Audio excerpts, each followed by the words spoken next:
Fasilitas kesehatan di Indonesia menghadapi berbagai permasalahan yang mempengaruhi akses dan kualitas layanan kesehatan di tanah air. Ada 3 hal besar yang masih menjadi persoalan dalam bidang kesehatan di Indonesia, seperti masalah infrastruktur, masalah distribusi, dan masalah pendanaan. Hal ini membuat masyarakat Indonesia memilih ramai-ramai berobat ke negara tetangga. Lantas seperti apa langkah pemerintah agar masyarakat bisa mendapatkan akses layanan kesehatan yang berkualitas? Langsung saja kita bahas dalam Doyan berobat di luar negeri, warga plus 62 perkaya Malaysia. Ini kita lihat slide yang pertama. Ya, warga Indonesia menjadi salah satu penyumbang devisa bagi Malaysia dari sektor kesehatan. Hal ini karena pasien rumah sakit di negeri jiran ramai berasal dari Indonesia. Bank Investasi Affin Hwang dan perusahaan investasi Daiwa ini dalam laporannya mengenai prospek sektor kesehatan Malaysia mengungkapkan ya kontribusi pasien dari Indonesia itu sangat penting. Affin Hwang dan Daiwa mengungkapkan fenomena ini terjadi karena kedekatan geografis, kesamaan bahasa dan budaya, serta harga layanan medis di Malaysia yang relatif lebih kompetitif dibandingkan dengan negara tetangga lainnya seperti Singapura dan Thailand. Dominasi pasien yang berasal dari Indonesia memang sudah terjadi sejak lama, bahkan terus terjadi peningkatan.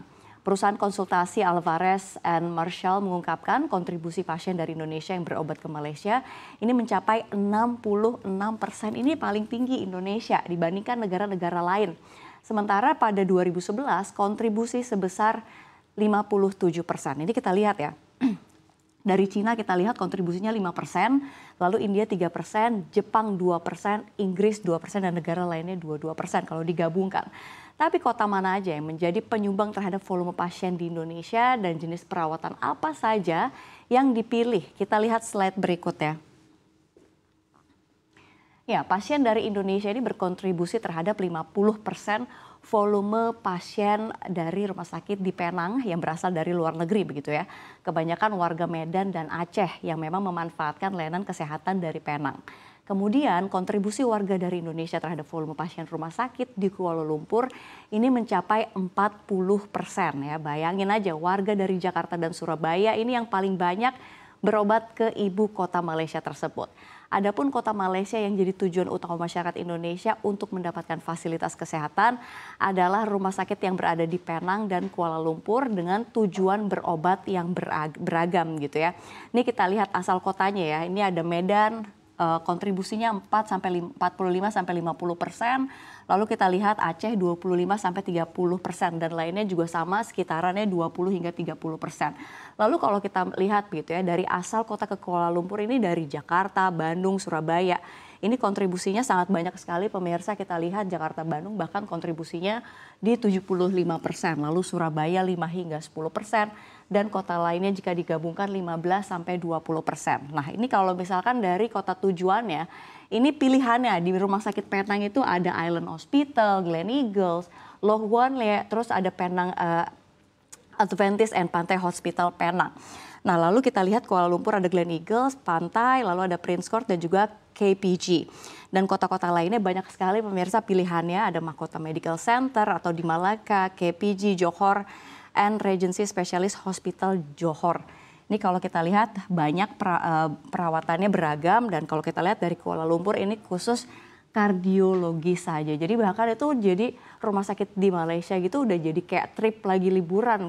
Jadi hotel semua disiapin, jadi kita tinggal duduk dan fokus pada kesehatan kita. Nanti udah untuk pulang pergi hotel dan rumah sakit itu sudah ada yang mengantar gitu. Tapi pemirsa, sebenarnya apa sih alasan warga Indonesia begitu ya beralih ke rumah sakit luar negeri, khususnya Malaysia ini? Kita boleh cek faktanya di slide berikutnya. Ya, kita lihat ya, alasan warga Indonesia ke rumah sakit luar negeri termasuk Malaysia adalah karena kurangnya infrastruktur dan kualitas dari layanan kesehatan di Indonesia. Jadi Alvarez and Marshall dalam penelitiannya mengumumkakan nih, bahwa setiap tahun sekitar 2 juta warga Indonesia berpergian ke luar negeri untuk pemeriksaan dan pengobatan medis. Tahu nggak, ini menghabiskan sekitar 9 miliar US dollar atau sekitar 138,6 triliun rupiah. Fenomena ini mendapatkan sorotan dari Presiden Joko Widodo yang mana ia juga mengungkapkan masih banyak masyarakat yang sakit berobat ke luar negeri. Padahal Indonesia ini sudah memiliki banyak rumah sakit dengan fasilitas kesehatan yang mumpuni ya. Jokowi juga menyebut nih, pemerintah sangat mendukung pembangunan rumah sakit untuk membangun infrastruktur kesehatan Indonesia yang saat ini masih jauh tertinggal. Ya, berdasarkan data Kementerian Kesehatan, rasio tempat tidur per kapita secara keseluruhan di Indonesia saat ini adalah cuman 1,38 ya. Ini kita lihat ada triliun. Ini kalau misalkan kita lihat, jadi ini per 1000, jadi tempat tidur per 1000 di 2023. Meskipun jumlah tersebut sudah sesuai dengan standar Organisasi Kesehatan Dunia, ini yakni 1/1000. Namun di beberapa wilayah masih di bawah itu, seperti Papua Tengah 0,7 per 1000 penduduk, lalu ada Papua Pegunungan 0,4 per 1000 penduduk. Belum lagi di Indonesia mengalami kekurangan jumlah dokter. Nah, hal ini terlihat dari rasio dokter terhadap penduduk yang cukup kecil.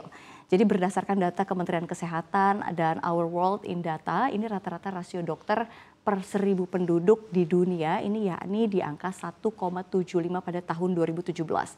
Artinya terdapat 175 dokter per 100.000 penduduk. Sementara di Indonesia sendiri pada 2019 ini rasio dokter terhadap 1000 penduduk hanya 0,47 atau jauh sekali lebih rendah dibandingkan rasio rata-rata di dunia. Jadi dengan kata lain hanya 47 dokter per setiap 100.000 penduduk. Nah, jika dilakukan pemeringkatan, Indonesia ini berada di posisi 147 dari 205 negara di dunia atau peringkat ke-8 di ASEAN. Nah, lantas seberapa banyak sih jumlah tenaga medis di tanah air ini? Kita lihat faktanya di slide berikutnya ya. Ya. Saat ini jumlah tenaga medis dokter umum dan dokter spesialis di Indonesia sebanyak 200. Ini kalau kita lihat ya. Ini tenaga medis 276 gitu ya, atau kebalik ya, ini 6, 7 ya. Ini ada segini banyak ya, ada 200 ribuan orang. Sedangkan jumlah penduduk Indonesia per 2024 ini ada 281 juta orang. Nah, standar World Health Organization sendiri untuk rasio dokter terhadap jumlah penduduk adalah 1 dokter. Jadi ini 1 dokter, ini WHO ya. Jadi 1/1000.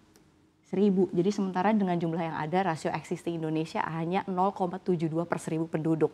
Dengan kata lain, Indonesia ini membutuhkan sekitar 78.600-an ya. Ini kalau kita lihat dokter untuk mencapai standar WHO. Nah, rasio yang sangat rendah ini pun cukup terbelakang jika dibandingkan dengan negara-negara di ASEAN. Saat ini hanya 3 negara yang memenuhi standar WHO, yakni Singapura, Malaysia, dan juga Brunei. Nah, jumlah dokter spesialis ini pun di Indonesia ya terpantau sangat mengkhawatirkan. Jadi kekurangan dokter spesialis terjadi hampir di seluruh provinsi dan dibutuhkan waktu lama untuk menutup kekurangan tersebut. Jadi secara distribusi dokter spesialis ini 59% terkonsentrasi begitu ya di Pulau Jawa, sehingga menyebabkan lebih dari 30 provinsi di Indonesia kekurangan dokter spesialis.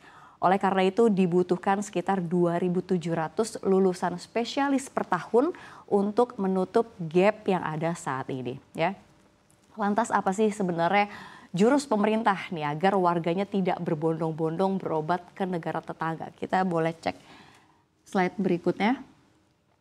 Ya, Wakil Menteri Kesehatan Dr. Dante Saxono Harbuono gitu ya, ini berkomitmen untuk meningkatkan minat masyarakat pada health tourism di tanah air.